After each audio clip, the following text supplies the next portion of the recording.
Welcome to Dishing Up Nutrition, brought to you by Nutritional Weight and Wellness. I'm Melanie Beasley, and I'm a registered and licensed dietitian. I have over 30 years of experience working with a variety of clients, and I've been a dietitian at a prison. I've been a dietitian in the military, in the Navy, and in various hospitals and clinics. Tells you how long I've been doing this job. Currently, however, my favorite job is sharing nutrition information on this podcast and working one-on-one with clients who have health challenges such as cancer, osteoporosis, pain, inflammation, gut issues. I speak to these health challenges from a clinical point of view and from my own personal experience, as I have had my own health struggles. And real food nutrition has made a tremendous difference in my own health recovery, so I like to share that with my clients. I do understand what works and what doesn't work, and what works is eating real foods. Now, if you're listening to this podcast because you want to lose weight, we asked the perfect co-host to tell you what worked for her and how it changed her life and her career choice. Our focus today is on the power of protein and weight loss. But let me introduce Brandy Burrow, who's lost 50 pounds as a teenager and has maintained those good numbers on the scale for the past 20 years. Congratulations. Yes, thank you. Brandy, tell us a little bit about your weight loss success story. Well, I'm happy to, and I'm really excited to be here today to share my story, and hopefully it inspires some of our listeners out there. And it is a true story. My health and wellness journey started when I was about 13 years old. Oh, And gosh, yeah, so young. That's so hard. yeah. It was tough, but ultimately it did change the entire course of my life. And it led to about a 50-pound weight loss. Wow. Yeah. As a teenager. For me, I never really thought that would be my story because I just thought I was destined to be overweight for my whole life. Yeah, this is who I am now. Right? This is who I am. Most everybody in my immediate family was overweight. I looked like my family. And I just remember the day my brother told me, this is our genetic makeup. It's in our genes to be fat. And there's really nothing you can do about it. This is how it is. So that was really discouraging as a young person. But at the same time, it really didn't feel good to be the heaviest kid in class. You probably didn't feel comfortable emotionally or physically. No, I was really uncomfortable. And at that age, your preteen years, you're just really trying to fit in. You're just trying to be like everybody else. Blend. You just want to in. blend and not be different. Yeah. Just kind of, get in on all the trends, do what your friends are doing. And that was not my story. So I was desperate to change. Oh, I was desperate to change my story if I could. And growing up in a rural community, I grew up on a farm in North Dakota. There wasn't a lot of support to help me do what I was trying to do. And I think a lot of people think, well, you lived on a farm, you must have had access to lots of fresh foods. Sure. Fresh air, Yeah. lots of opportunities to You're working get hard. outside, right? But really, that was not the case for me. My household was very rich in processed foods, actually. Both of my parents worked, hardworking farm family. They didn't really have a lot of time to Cook the real food. make every single meal for me. So we had tons of convenience foods, That's so interesting. Yeah. And as a child of the 90s, that's just kind of the trend in the food environment anyway. All those trends of processed foods came out, but we didn't have the information or the research on the detriment of these foods Right. yet. Exactly. Yeah. And my mom didn't know what we know now. She thought that she was doing our family a favor by giving us foods that were quick and easy to prepare. And especially for me and my brother, because we did kind of have to make some of our own meals ourselves sometimes. And your mom trusted the labels. Exactly. A lot of it was marketed as good food. It was a lot of frozen foods, a lot of prepackaged foods. Chips were in the mix as well, some candy, lots of soda. And my mom still did make the time to make us a homemade dinner every night. When left to my own devices, I was reaching for those prepackaged processed foods. Yeah, they're pretty smart about making them tasty. Oh, yeah. They're tasty. Yeah. They're so easy. And you and so I were accessible. talking earlier about toaster strudels Oh, yeah. and how we couldn't stop at one. Absolutely not. I They mean, were are you kidding so me? delicious. I remember that. Terrible. At Terrible least for you. 2, if not 3, if I could. Well, good for you. I ate the box. So Well, and that was kind of my MO. And beyond the habit of those processed foods, I really didn't move much either. I was physically uncomfortable and I was kind of embarrassed too because of my weight. It didn't really feel good to participate in gym class, and I never was interested in enrolling in sports because I was simply too embarrassed by my yeah, weight. So those things combined, I really think that led to of my weight course. gain. Of course.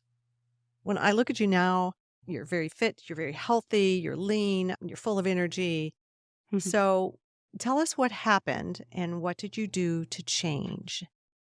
Well, I consider myself pretty lucky because around the time that I was really struggling with my weight and my body image, a few other people in my family were also trying to lose weight. My Mm. aunt and my mom had decided to join a weight loss program, and I got a hold of some of that information that they were using. I basically got a hold of this pamphlet that had a list of foods that was supposed to be helpful for weight loss. It was basically a list of like, eat this, not that, Mm-hmm. to lose Great. weight. And I was so desperate that I was willing to try anything. Oh, You know? Brandy. Yes. Keeping in mind, like, I am in a very small town in North Dakota. There's not really a lot of resources out there. You had a pamphlet. I had a You pamphlet. did this I from a had- pamphlet. This was a I'm so pamphlet. impressed. And this was before I had access to the internet. Maybe a blessing in disguise, but this is all I had. Yep. So You took it and ran. I was thinking, yeah, let's give it a whirl. Basically, what I learned was most of the processed foods that I was eating were not helping me. Like, that was the main culprit of what was related to my weight gain. And because I had such a strong desire to literally fit in a little better, As every teenager wants. right, exactly, I stopped reaching for those processed foods. I stopped reaching for the chips. I stopped reaching for the candy. You were determined. I was. I was. At that time, as a teen, did you realize that chips turned into sugar in your bloodstream? Probably not. Oh, absolutely not. Until I started on this journey, I had no idea there was such a strong connection between what I was eating and my weight gain. Because remember, I thought this was all genetic, and I had That's what no you've been control over told. it. Yeah. And it's hard. I think it's even hard for some of our clients to make that connection on how some of these carbohydrate rich foods, processed foods, turn into sugar and cause the pancreas to release insulin, which is really what ushers fat onto the body. Is the insulin is what makes the body fat. But you couldn't know what you didn't know. Absolutely. No, and it was many, many years before I realized what was happening biochemically. It's not even just the sugar, it's those foods that convert into sugar. Things like savory foods like bread and chips and pretzels, even pizza, they're all fat storage foods. And in the 90s, we believed whole grains were the answer to health. Yeah, so whole grain bread, my mom thought she was doing us a favor by making that switch, but it really wasn't much better.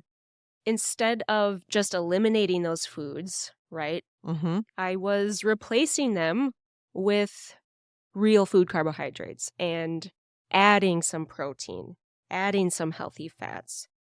And that is when I started to see results. Adding that protein. It's such a crucial role protein played in my success. Protein is it's a magical macronutrient, I think. It really is.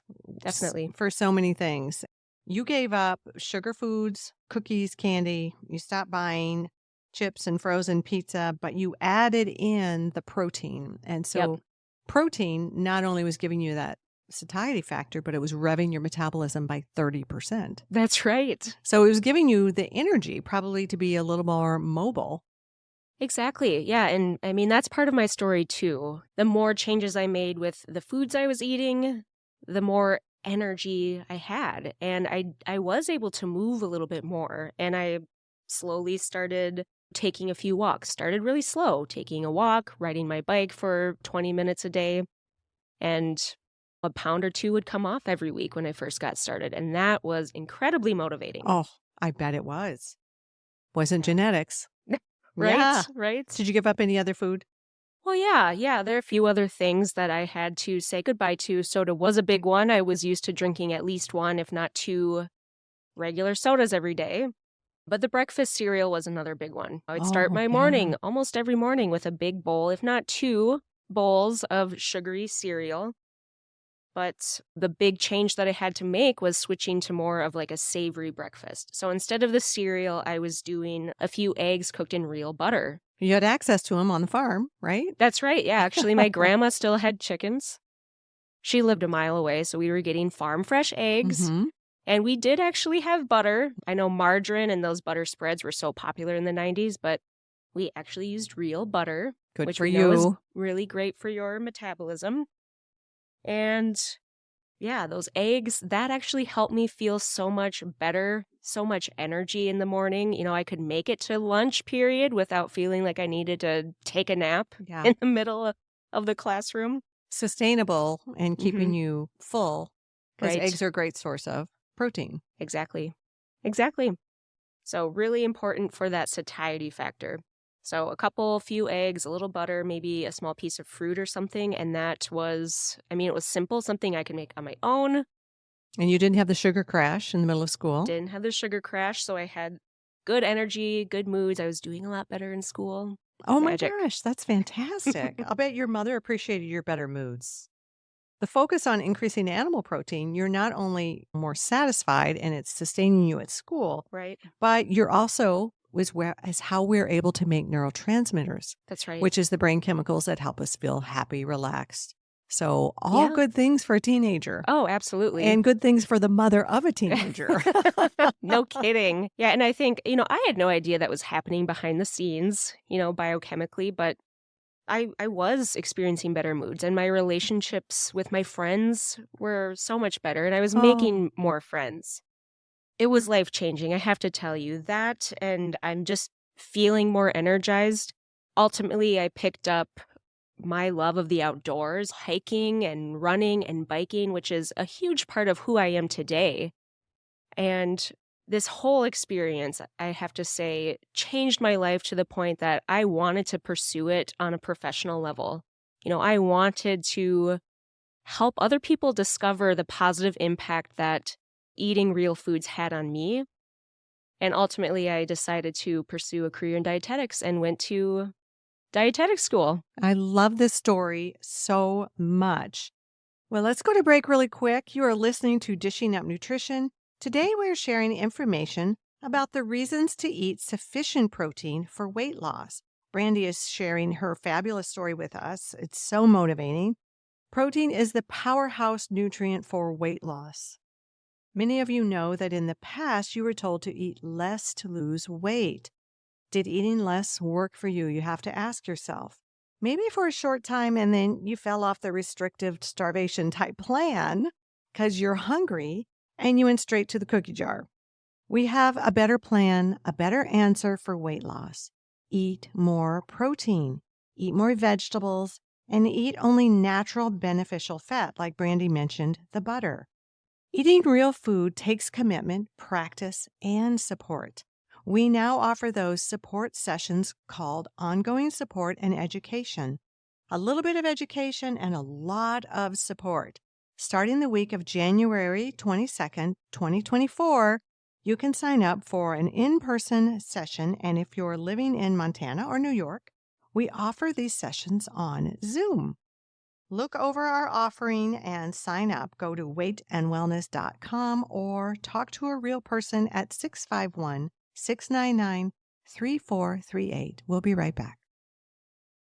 Welcome back. So, we have been talking about the protein power for weight loss and talking to Brandy about her fabulous journey in a 50-pound weight loss that she did by incorporating real foods and emphasizing protein in her diet. It's been fascinating so far. What else have you got for us? Well, yeah, I'm really, really happy to help everyone shed some light on this topic. You're not stuck in your genetics. That's one of the best points you Yes, made is that genetics do not define your destiny. such a good point. Yeah, I think so many people believe that genetics play a huge role in their health and health outcomes, but really we have so much more control than we Yeah. believe. And I think Mhm. I read a study that said between 8 and 10% of your genetics is the influence upon your health. That's right. I've heard the same thing. And that's Have you? often what Yeah. I tell clients too. About 90% of our behaviors contribute to your health outcomes. So you are in control more than you think. And You that's are in a control. Yeah. powerful message. And it's not too late, no matter your age. That's right. Mm-hmm. That's right. Start anytime. And as we know, the obesity epidemic is still impacting our country. Right now, currently, 42% of the U.S. population is falling in that obese category. 42%. 42%. And I'm not talking overweight, I'm talking obesity. And that just means, it's a clinical term, it basically means a higher percentage of body fat compared to lean body mass. And we're not talking body image, we're talking health consequence of obesity. Right. As we know that a higher percentage of body fat does increase your risk of developing a lot of those chronic diseases like heart disease, like diabetes, and cancer. That's what the data is showing. Yes. So it's important for us to be aware of that. That's right. So when I was a teen, those obesity numbers were a lot lower, but they were gradually starting to climb. And I do believe that is a result of how easily accessible those processed foods and those ultra-processed foods are. I do believe that is what's contributing to the overweight and the obesity population right now. I think so. And it's what we're eating to get to that place of obesity, right? We're not eating real foods. Exactly. We're eating processed foods, which come with a whole host of problems in and of themselves with their ingredients. Right. But let's step back and look at your weight loss journey. First of all, you were young and had just a little insulin resistance in your cells. So when you removed bread, candy, chips, pizza, processed foods, right, those sugary foods, your body cooperated and lost weight. Yep. The body, especially as a young teen, it can respond pretty quickly. Yep. Were there any other habits or changes in your diet that helped you to lose weight, Brandy? Oh, yeah. Yeah. And I think I mentioned before how I really made an effort to remove all those sugary foods, and not just the things that tasted sweet, but maybe even certain foods that were marketed as healthy foods, but were actually just as bad as sugar. Things that were made from processed and refined flours and processed grains. This cereal. Yeah. The breakfast cereal. That was a big one. So many of them are touted as heart healthy, right? Weight loss. They're a weight loss aid. And I always tell my clients, the front of a label is designed to sell you. It is not designed to keep you healthy. So roll it over, read the ingredients.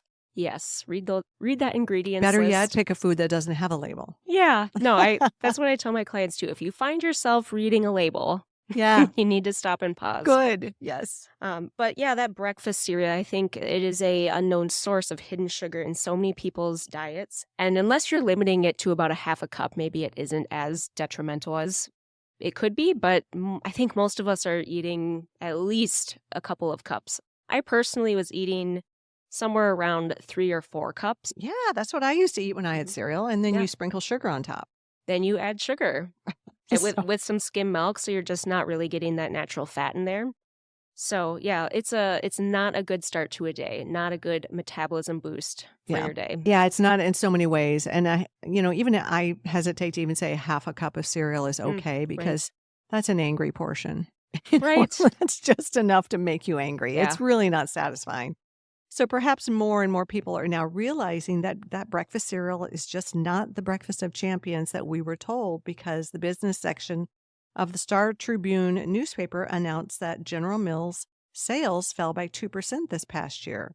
A 2% drop in sales doesn't sound like much, but really 2% drop in sales is a significant decrease when you look at the population. Yeah, and that's a huge company. 2% is a lot. And I can only hope that that number is trending downward because people are starting to wisen up to what cereal is really doing for them. Not really the health food that we once thought that it was. Yep. So I just want to share another point about my weight loss success.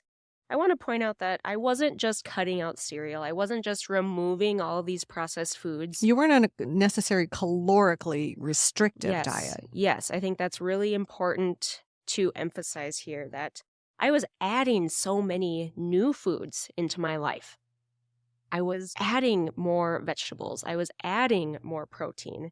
And looking back, I realize now that as a teen and as a younger person, I wasn't eating a lot of protein at all. Mm-hmm. Starting my day out with cereal, the school lunch, often really pretty horrible, very, very high carb. Fair. And when I would get home, it was the chips. So it was carbs, carbs, carbs, processed carbs all day. The first time I ate protein was probably that dinner meal that my mom made me. You probably come home starving. Oh, yeah. It makes you wonder the way kids tear into the house and are just Mhm. ravenous. This is the connection. They're not getting enough protein. I would have to agree. Yep. Because once I started adding that protein in, I was satiated all day. All day, even keel. I wasn't reaching for those processed foods like I was, and I wasn't really tempted to either. Were you surprised at how well you felt? Yeah, that was a side effect that I did not expect. Weight loss was my initial motivation for Mhm. all of this, but just how energized I felt was an amazing side effect. Yeah, I love that you just developed this whole love of the outdoors activities. Yeah, I never really pictured myself as an outdoors type, but here I am, that's kind of my MO, so I love it. But yeah, I didn't really realize how important it was to be eating so much protein until I felt the benefits for one, but really started studying the science behind it. Mhm. So I learned more that protein is so crucial, not only for feeling satiated, but it is so important for our liver function, which is like our metabolism powerhouse, Mhm. but also our brain function. And we need that protein to build strong bones and to build muscles. So all of that And supports. cognitive function. So when And you think yeah, of school children from yes. any age and you want them to function and learn, behave, Mm-hmm. protein is really key for cognitive function. Definitely. I mean, sounds like a simple thing, but I mean, it could have a dramatic impact on school performance. Yes. And all of that supports weight loss. So if weight loss is your goal, energy needs to be part of that picture. And really, that's the core of our topic today is the power of protein for weight loss.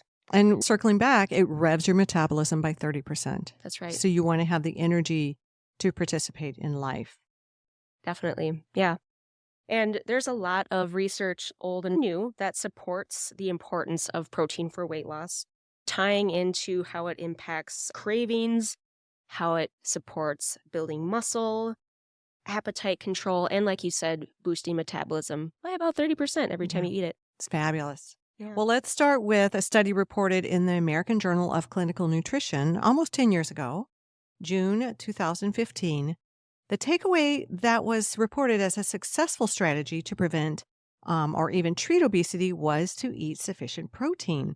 The study found that when clients ate at least 4 ounces of meat or fish, which is about 25 to 30 grams per meal, they had better appetite control. They even lost weight, they did not gain weight, and had better cardiometabolic numbers. This study found that 4 ounces of protein, at least 3 times a day, is one of those strategies, our secrets for weight loss and for continued weight control. I have a quote, which I love from Dr. Mark Hyman. Oh, awesome. So Dr. Mark Hyman has turned his passion for functional medicine and real food, nutrition, and wellness into activism, working to change our food system on a global scale. He's so passionate about this, but he says, and I'm quoting, not only is protein a vital component of healthy skeletal muscle, but it is also an essential lever in weight loss, stabilizing blood sugar, and reversing metabolic syndrome.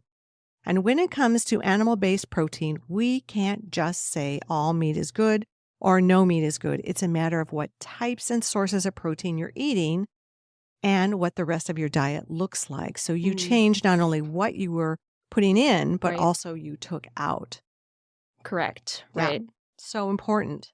So important. And that quote and what the message behind that quote is just reinforcing the research findings that have been published for years, honestly. And that's kind of encouraging to know that the advice that we've been giving our clients, it continues to ring true. Yes. Especially for our clients that are coming to us to get a little support with the weight loss. It really is a timeless message. Mm-hmm. Well, I think that is such interesting research, and really it just reinforces the finding that's that have been published for years, actually. Timeless. Yep. Timeless information because it holds true to the biology of our bodies. Exactly. And that's really re-encouraging for me because I know like the advice we're giving our clients is still relevant. Mm-hmm. And one of the secrets that I like to tell my clients for weight loss is needing to consume a little bit of protein before they exercise. Oh, yeah. I love that because it's critical. It is critical, especially when our goal is to not only preserve but build muscle. So there's some great research that's been published in the American Journal of Physiology, Endocrinology, and Metabolism. And they found that people who consumed whey protein before exercise were actually able to burn more fat than those who ate nothing at all, or those that were eating something sugary or processed before exercise. So that's something I tell my clients to do. Eat some protein, maybe a protein shake before they exercise. And that's going to increase the odds that they're actually able to build some muscle. And you're talking about a homemade protein shake. Exactly. Very good point. I mean, there's a lot of pre-made protein shakes out there that are... I have not found one that I would recommend anyone consume. Exactly. Yeah. Usually full of sugar or refined oils, which are both bad for your metabolism. But it's really easy to make your own. Get a hold of some high-quality grass-fed whey protein powder or paleo protein powder. Mix that with some yogurt or maybe blend it with some canned coconut milk, maybe a little bit of fruit, some spinach or something like that. Mm-hmm. And you have a perfectly balanced protein shake. Yes, yum. Yep. So we're aiming for about 25 to 30 grams of protein. So maybe it's a scoop of that protein powder, maybe a scoop of the key collagen. That's all you really need. So if you're new to making your own protein shake, we have quite a few recipes for protein shakes on our website, weightandwellness.com. Yeah, that's a really good point. Again, so many research studies recommending eating adequate protein for weight loss. The Cleveland Clinic showed an article pointing out 4 ways protein can help you shed pounds. Protein helps you stay full longer. We talked about that because it slows your digestion down, so you benefit from the amino acids in the protein and other additional nutrients such as zinc, B vitamins, and even calcium.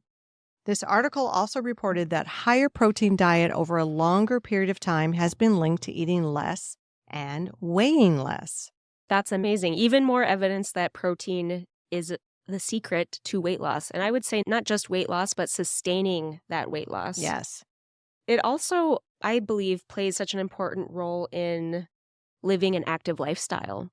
And I know that from experience as a runner, and that's something that is really important to me, that I'm really passionate about. And I've been interested in understanding more about how that animal-based protein can support me in maintaining my muscle mass and my endurance. And that's what I'm finding. It is crucial in not only maintaining your muscles, but improving your strength, improving your mobility, injury prevention. And that is all important for your metabolism. So if you're able to maintain your muscle mass or build muscle even, you are going to be able to burn more calories, not only while you're moving your body, but while you're sitting, while you're sleeping. So your metabolic rate is going to be higher when you have more muscle. It's just metabolically, as a tissue, more active. It is. And if you're listening to this podcast and you're so tired of fighting hunger just to lose weight, we definitely recommend eating more protein in the form of animal protein. Just start with 4 ounces per meal 3 times a day and see how you feel. It's going to rev your metabolism. It's going to help you have better cognitive brain function. It's going to improve your mood, which is going to motivate you on your weight loss journey. So we really hope that you enjoyed Brandy's story today and got some great tips on how to not be hungry along your weight loss journey and to rev your metabolism for success. Our goal at Nutritional Weight and Wellness is to help each and every person experience better health through eating real food. It's a simple yet powerful message. Eating real food is life-changing. Thank you for joining us today. Thank you.